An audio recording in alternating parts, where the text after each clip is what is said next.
घटना आहे एका वृद्ध दाम्पत्याची। 78 वर्षाचे जगदीशचंद्र आर्य आणि त्यांची 77 वर्षीय पत्नी भागली देवी या वृद्ध दाम्पत्यांचं आयुष्य कधी काळात सन्मानाने भरलेलं होतं। त्यांचा गावामध्ये आदर होता, वडिलोपार्जित मालमत्तेवर त्यांचा हक्क होता।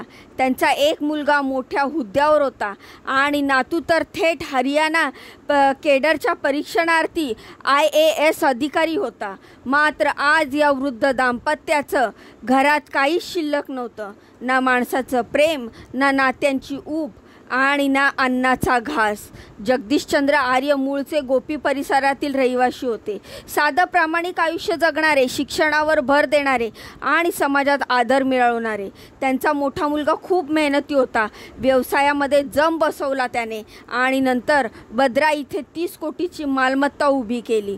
दुसरा मुलगा घरातच राहत होता, पण 6 वर्षापूर्वी त्याचा अकस्मात मृत्यू झाला। तोपर्यंत जगदीश बाबा आणि भागली देवी त्यांच्याच कुटुंबासोबत राहत होते। त्या मुलाच्या मृत्यूनंतर त्यांच्या आयुष्याला कलाटणी लागली। सुनेने काही दिवस त्यांच्याजवळ राहण्याचं नाटक केलं, पण नंतर वागणूक बदलली। तिने चुकीच्या गोष्टी सुरू केल्या असे आरोप जगदीशच्या बाबांनी चिठ्ठीत केलेले आहेत। जेव्हा त्यांनी विरोध केला तेव्हा त्यांना मारहाण केली आणि घरातून बाहेर हाकलून दिलं। एका आईवडिलांना आपल्या मुलाच्या मृत्यूनंतर त्यांच्या विधवेपासून अशी वागणूक मिळणे हा त्यांच्या मनाचा तुटलेला पहिला धागा होता। घरातून हकलल्यानंतर जगदीश बाबा 2 वर्ष अनाथ आश्रमात राहिले। आयुष्यात कधीही भीक न मागितलेला हा माणूस आज दानावर जगत होता। भागली देवी त्यांना त्या काळामध्ये अर्धांगवायूचा झटका लागला आणि शरीर अर्ध काम करण्यास बंद झालं, पण मन अजूनही माणुसकीची आशा धरून होतं। काही वर्षांनी ते दुसऱ्या मुलाच्या घरी परत गेले, म्हणजेच IAS अधिकाऱ्याच्या वडिलांच्या घरी, पण तिथेही सुख मिळालं नाही। नव्या घरात त्यांनी एक वेगळीच थंडी अनुभवली, माणसाच्या मनातली। तिथे त्यांना शिळं अन्न देण्यात येत होतं, आदर तर दूरची गोष्ट, साधा घासही नीट मिळत नव्हता। आम्ही किती दिवस ही थट्टा सहन करायची हा विचार त्या दोघांना चिमटीसारखा टोचत राहिला। 29 मार्चच्या संध्याकाळी त्यांनी सल्फासच्या गोळ्या खाल्ल्या। जगदीश बाबांनी स्वतः पोलीस नियंत्रण कक्षाला फोन केला। एक थरथरता आवाज आणि त्यामागे वेदनांचा खोल सागर। मी आणि माझी पत्नी यांनी सल्फास घेतलेला आहे। आमच्या मृत्यूला जबाबदार आमच्या 2 सुना, एक मुलगा आणि पुतणे आहे। पोलीस घटनास्थळी पोचले जेव्हा दाम्पत्य शुद्धीवर होतं। त्यांनी सुसाईड नोट पोलिसांच्या हातात दिली। त्यात त्यांनी संपूर्ण कहाणी लिहिली होती। कोण, कसा, किती काळ त्रास देत होतं हे बारकाईने नमूद केलं होतं। माझा मुलगा कोट्यावधीचा मालमत्तेचा मालक आहे, पण आमच्यासाठी अन्न नाही, घरात कुलूप, पायाखाली जमीन नाही आणि मनात माया नाही। 2 वर्ष अनाथ आश्रमात राहिलो, पुन्हा घरी आलो तर घरात कुलूप आणि नंतर शिळं अन्न दिलं जाऊ लागलं। मी ही विषाची चव किती दिवस सहन करायची। माझ्या मृत्यूला जबाबदार माझ्या 2 सुना, मुलगा आणि पुतणे आहे।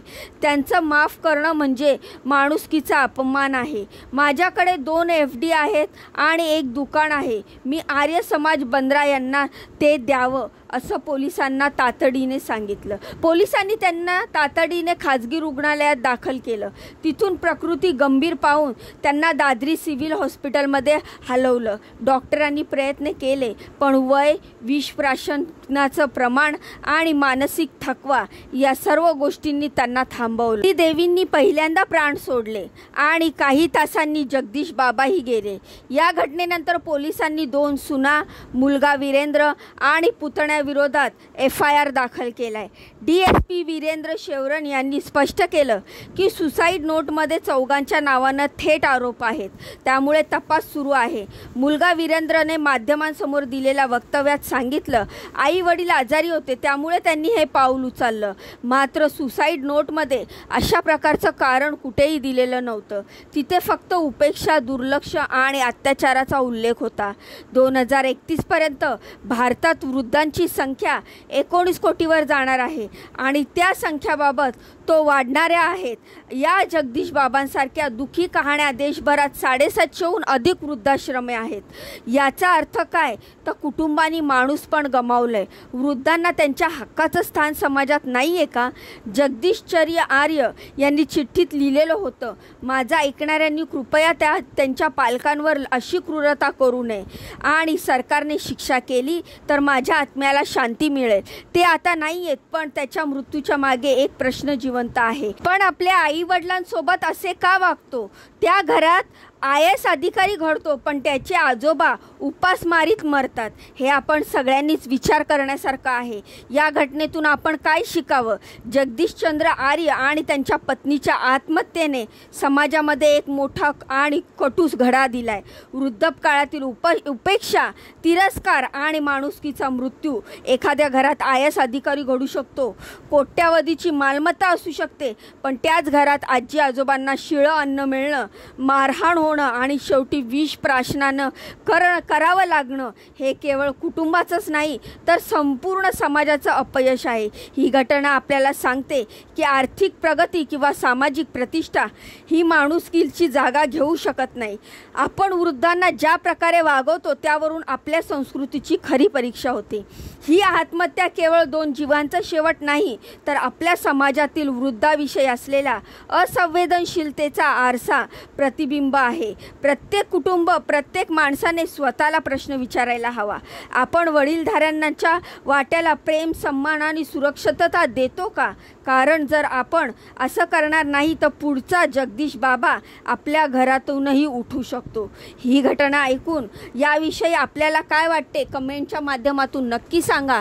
तर मित्रांनो, या घटनेबाबत तुमच्या काय प्रतिक्रिया आहेत ते मला तर कमेंटच्या माध्यमातून नक्की सांगा। पण एक माझी प्रतिक्रिया आणि माझं मत मी तुम्हाला सांगते, ते म्हणजे असं की आता प्रत्येक घरात वृद्ध माणसं म्हणजे मग ते आजी आजोबा असू दे, आई वडील असू दे, हे आजकालच्या पिढीला जड वाटायला लागलेत। आई वडील नको त्यासाठी अनेक अनाथाश्रम उभारण्यात आलेत। 100 घरापैकी कमीत कमी 5 ते 10 घरातले वृद्ध आई वडील हे अनाथाश्रमात सापडतात। त्यामुळे अनेक अनाथाश्रम दिसतात। घरामध्ये आजकाल पाळीव प्राणी पाळण्यात येत आहेत, प्राण्यांवर जीव लावण्यात येतोय, मात्र वृद्ध आई वडील त्याच घरातील लोकांना, त्याच घरातील मुलांना जड वाटू लागलेत। हे माझं पर्सनली मत आहे, ते मी तुमच्याबरोबर शेअर केलेलं आहे। आणि दुसरी गोष्ट म्हणजे पाळीव प्राणी पाळणं किंवा जनावर पाळणं ह्यात चुकी नाही आहे, ह्यात माझा आक्षेप अजिबात नाही आहे, पण त्याच घरातील लोकांना आपले वृद्ध आई वडील, आपले वृद्ध आजी आजोबा का जड होतात? जे आई वडील त्यांना आयुष्यभर जपतात आणि त्यांच्या शेवटच्या वेळेमध्ये त्या मुलांना आपले आई वडील का जड होतात? हा माझ्या मनातला सर्वात मोठा प्रश्नचिन्ह आहे। तर ह्या घटनेवरून तुम्हाला काय वाटतं? तुमच्या काय प्रतिक्रिया आहेत? मला कमेंटच्या माध्यमातून नक्की सांगा। जाण्याआधी व्हिडिओला लाईक करा, चॅनलला सबस्क्राईब करा। तुमच्या या बहिणीला पुढे जाण्याचा एक चान्स नक्कीच द्या। तर भेटूया पुढच्या व्हिडिओमध्ये अशीच महत्त्वपूर्ण दमदार अपडेट घेऊन। तोपर्यंत स्वतःची काळजी घ्या। बाय आणि नमस्कार।